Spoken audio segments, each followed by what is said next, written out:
Good morning. Before we get started, I want to acknowledge our International Union family who have made the long trip to the United States to stand in solidarity and stand up with our members. Leaders from FIOM, the largest industrial union in Italy, came here. I'm wearing their hoodie today. They were joined by our union family from Unite, the powerhouse UK union. Also attending were leaders from Industrial, the global labor federation that we all belong to. Our fight's not just about us, it's about the working class. Our companies exploit workers across borders. It's our job to unite and organize across the borders as well. I'm proud to be joined by our union family from abroad and want to ensure them and all union everywhere that the UAW stands with all workers in the fight for economic and social justice. UAW family, yesterday marked 4 weeks since we launched our stand-up strike. I want to take some time today to talk about where we're at, what we've accomplished so far, and what's next for our fight for justice at the Big Three. We're entering a new phase of this fight, and it demands a new approach. We're done waiting until Fridays to escalate our strike. Today, we're not announcing an expansion of our strike, but we are prepared at any time to call on more locals to stand up and walk out. As always, I want to first take time to honor our UAW family that's currently on strike. Tomorrow marks a full month on strike at the Big Three for our first wave of stand-up strikers. Local 900 at Ford, Michigan Assembly, Local 2250 at GM's Wentzville Assembly Plant, and Local 12 at Stellantis' Toledo Assembly Plant. So tomorrow, I'm calling on all of our UAW members and our allies to head to a picket line. Celebrate these members who are leading the way. And not just our Big Three members, not just for the UAW, but for the entire working class. Our stand-up strikers embody the best of our union.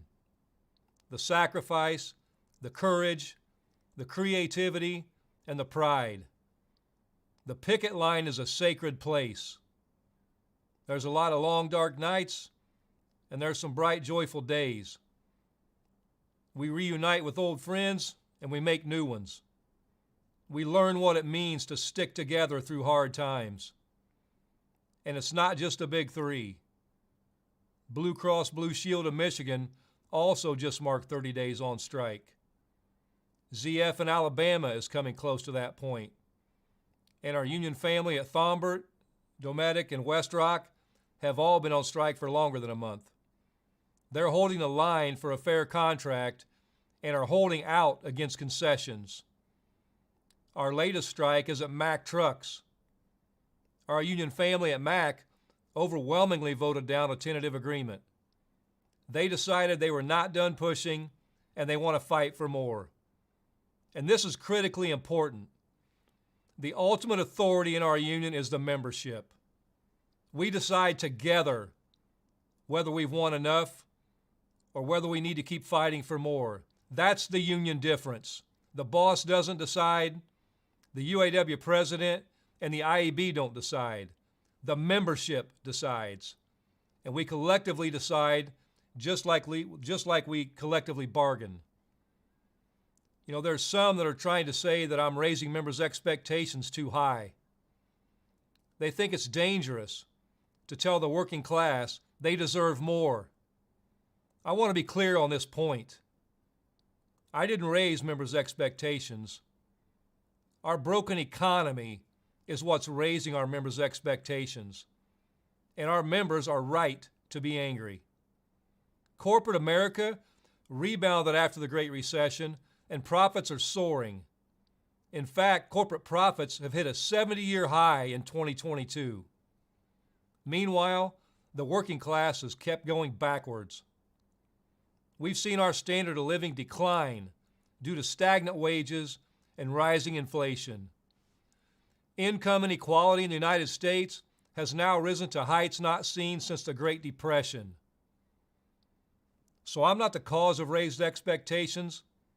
The cause is overflowing corporate bank accounts. The cause is company executives making hundreds of times what the average worker makes. The cause is inequality. Standing up for yourself is not dangerous. It's our obligation to the working class and to future generations. What's truly dangerous is to continue to allow inequality to spiral out of control. What's dangerous is to let the ultra-rich get richer while the working class falls further behind. What's dangerous is to let companies and politicians kick workers while we're down, gut our unions, and rig our economy. So unless employers start coming to their senses, unless we start to see real gains in our contracts that match the gains we've seen on Wall Street, then I predict there are going to be a lot more strikes on the horizon. Here in Detroit, workers are preparing to shut down our city's casinos. That's nearly 4,000 workers in the Detroit Casino Council. Almost 1,000 of them are UAW members. 1,100 members at General Dynamics in Michigan, Ohio, and Pennsylvania just voted to authorize a strike by 97%, and their contract expires next Sunday. If we're going to raise standards rather than lower them, if we're going to go from defense to offense, then we're going to need reinforcements. We're going to need to show up for each other in a big way. So tomorrow I ask you if you can do it, show up for each other on the picket line.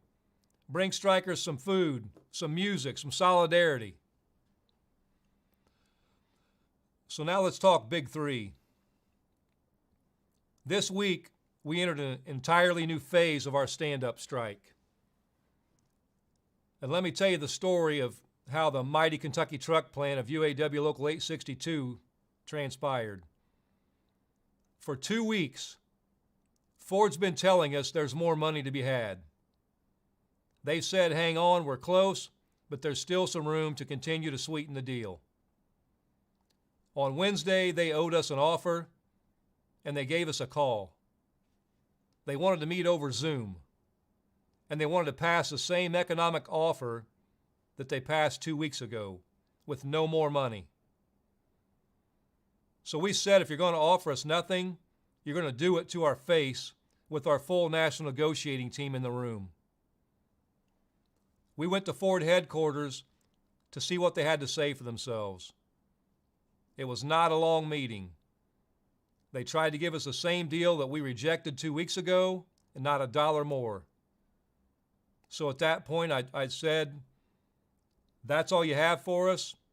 Our members' lives and my handshake are worth more than that.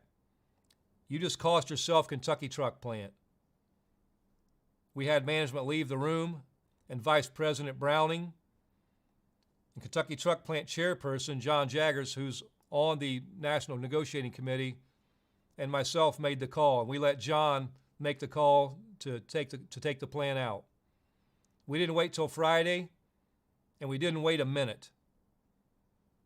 We then called President Todd Dunn at Local 862, and he and his local leadership walked 8,700 members off the job. And of course, they had the unwavering support of Regional Director Tim Smith. This is Ford's biggest plant. Ford, of course, put out a statement about how unfair this action is. In that same statement, they admitted that Kentucky Truck generates $25 billion in revenue a year. That's $48,000 a minute. Our labor at Kentucky Truck generates more revenue each minute than thousands of our members make in a year. The revenue generated by our members at Kentucky Truck is so high that if the plant were its own standalone business, it would rank in the Fortune 500. We're not messing around. A negotiation requires both sides making movement. If they're not ready to move, then we're going to give them a push in a language they understand, dollars and cents. We did it the way we did for a simple reason. The company started to wait till Friday to make substantial progress in bargaining. We've been teaching them how to bargain. With the threat of a strike, we can get them moving. We can teach them the real meaning of competition. Not a race to the bottom, but a race to avoid further strikes. Ford thought they could sit back and not make further progress in bargaining because they thought they had the best deal on the table. Ford thought they could wait until Friday morning and then just make a better offer. They stopped being interested in reaching a fair deal now and only became interested in gaming our system of announcing strike expansions on Friday. They thought they figured out the so-called rules of the game, so we changed the rules. And now there's only one rule: pony up. We're at the point in this process where we are looking for one thing only: a deal, a tentative agreement. I wish I had more updates or good news for all of you out of GM or Stellantis, but the fact is, we're still bargaining hard with both of those companies, and they're now on notice that we are entering a new phase in this fight. That's why I was late this morning, that I had Stellantis here, and we were meeting with them with some of the committee members, and we gave them assignments, so we'll see where things go. When I tell all of you members to be ready to stand up, I mean it. We're not waiting until Fridays anymore. We're not sticking to one pattern or one system of giving these companies an extra hour or an extra day. They know what needs to happen, and they know how to get it done. Taking out Kentucky Truck sent a very clear message not only to Ford, but to GM and Stellantis as well. Don't you dare slow walk us or lowball us. We will take out whatever plants they force us to. And to be clear, we remain in a very, very strong position. Already the wage offers we've received are more than the combined raises of the past 15 years. Coal is back on the table in a serious way. Our progression at Ford is back to where it was in the mid-1990s. But the reason we need record contracts from these companies making record profits is because we are here to address decades of falling standards and unfair treatment of the American auto worker.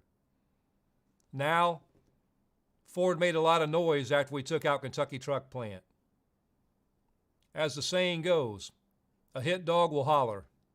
Yesterday, a Ford executive told the press that on the economics, the company has reached our limit. He also said the company has stretched ourselves to get to this point. You know, I found a pathetic irony in that statement. You know who's reached their limit? The tens of thousands of Ford workers with no retirement security. You know who stretched themselves? The Ford workers who didn't get a single raise for a decade. You might remember the video we made about Sarah Chambers, a 17-year UAW member at Ford Local 182.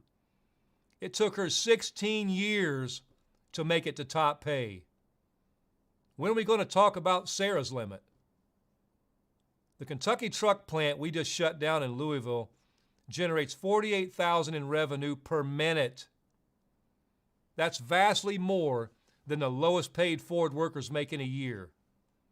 How much further do they want America's auto workers to stretch? We're not going to keep begging for scraps. Meanwhile, Jim Farley took in $21 million last year. We need him to do two things right now: look in the mirror and look in Ford's bank account. Go get the big checkbook, the one Ford uses when it wants to spend millions on company executives or on Wall Street giveaways. The problem here is clear, and the money is there. It's time to get it done and do right by our members who've generated your record profits. Ford's already threatening that if we demand more, they will close plants. We strike for 4 weeks, and everyone loses their minds.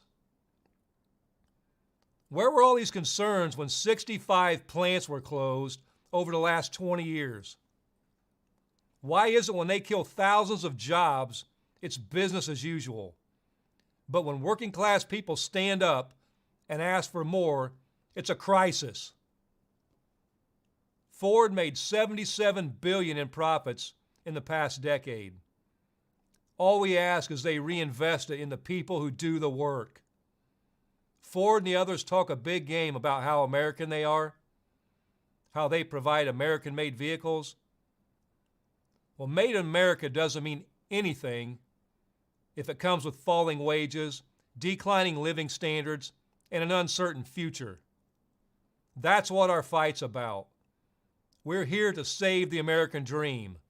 Somebody has to stand up and say enough is enough. And it's not just me saying it. A recent poll came out from the AP. It said that only 9% of Americans are siding with the big three in this fight. Think about that. Our strike's been going on for a month. The companies and the corporate media tried to scare everyone about the devastation our strike would cause. They tried to convince everyone that it's dangerous for the working class to fight for more. Instead, they're learning a hard fact. The working class in this country is fed up with being bullied by rich corporations and the wealthy. The working class in this country is sticking together. The longer our strike goes on, the more the public stands with us.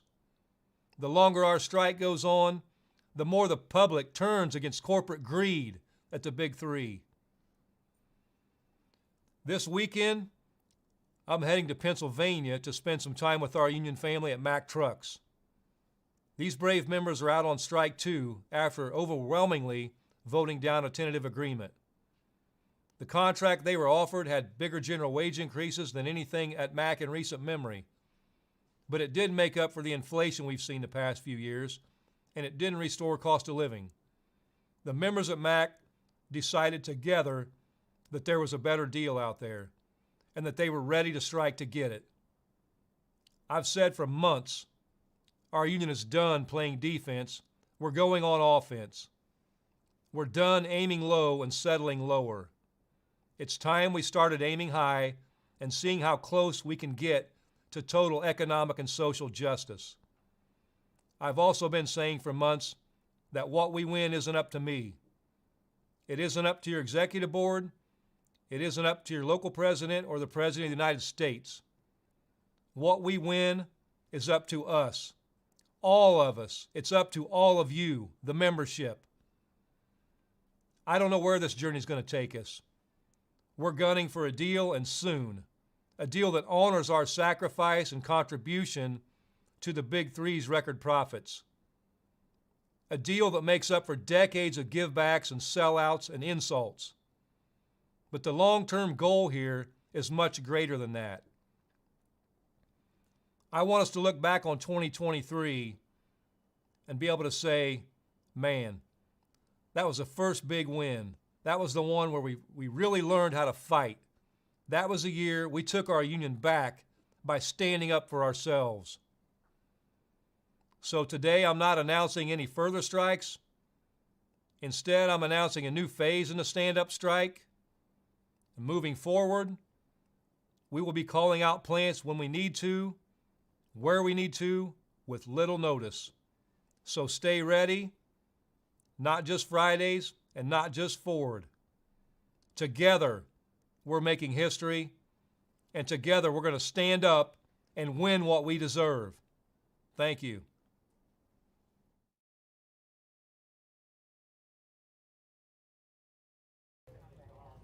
And you have been watching the announcement from UAW President Shawn Fain. Quote, don't slow walk us and don't lowball us. A couple of things to take from today's announcement. One, there are no new strike targets here. He says that this is a new phase, a new approach. They are not going to be waiting until Fridays anymore. We are in the fourth week of the strike against the Detroit Three. And he said now it's not going to be this timing where we make an announcement and then a couple of hours later there are walkouts. He said that the walkouts could happen now at any time, that this is a new strategy and that they are not going to be sticking to a pattern. Another couple of things to really kind of take from this announcement today, he talked an awful lot about Ford. Now, of course, remember on Wednesday, they called for the Kentucky plant walkout, which is 8,700 workers, the most profitable plant that Ford has. And again, Fain was talking a lot about how much money that plant makes for Ford, to the tune of, I think I had $25 billion in yearly revenue. And he explained what that process was that led to the walkout. He said that Ford had not come back with a sweeter deal than the deal that they had brought to the table 2 weeks ago. And they said that their negotiators, they went to Ford headquarters and asked for Ford to say that directly to them. And then that's when they called for the walkout in Kentucky. Fain said that they are interested, that he said that Ford was only interested in gaming the system, so that they changed the rule. And there's only one rule now here, and that's called pony up. And I mention this in the detail to this because this is also the personal back and forth that's been going on between the UAW and now the leaders of the three automakers, especially Jim Farley and Mary Barra, in talking about negotiations, because we've heard them talk in the press and talk about what the offers that they have made to the UAW, which again is interesting to point out that has never really happened before. Fain went after Jim Farley this morning, saying that he makes $21 million a year, that it's time for him to look in the mirror and to look in the bank account of Ford and to open up more and make this deal better. So a lot to really take in here, announcement from the UAW this morning. But again, there are no new strike targets today. He is calling for UAW members around the country to go to a picket line tomorrow. So you probably will see increased presence of strikers around the country. And of course, here in Michigan, as for Shawn Fain himself, he says he's going to Pennsylvania to strike with the Mack truck workers. Of course, the UAW represents about 4,000 members who work for Mack Truck. So this is, again, another interesting turn here. Of course, we will have comprehensive coverage for you on Local 4 News, not only at noon, but I want to make sure that you join me at 12:30 today for the Daily Plus live streaming here on clickondetroit.com and Local 4 Plus. We'll be going more in depth in terms of looking at where things stand strategy-wise right now, what this really means not only for the UAW labor movement, but for labor in general.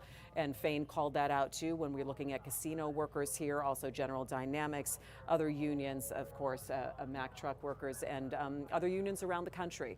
And one more thing to point out and to note, he was wearing a sweatshirt that is the representation for unions overseas in the UK, and calling this really an international fight of the working class to be able to rise up against corporations and corporate greed. So we will continue to have more coverage for you on this. Thanks so much for joining me. For now, I'm going to let you go for the rest of the day, but come back and see us for noon and 12:30. Take care.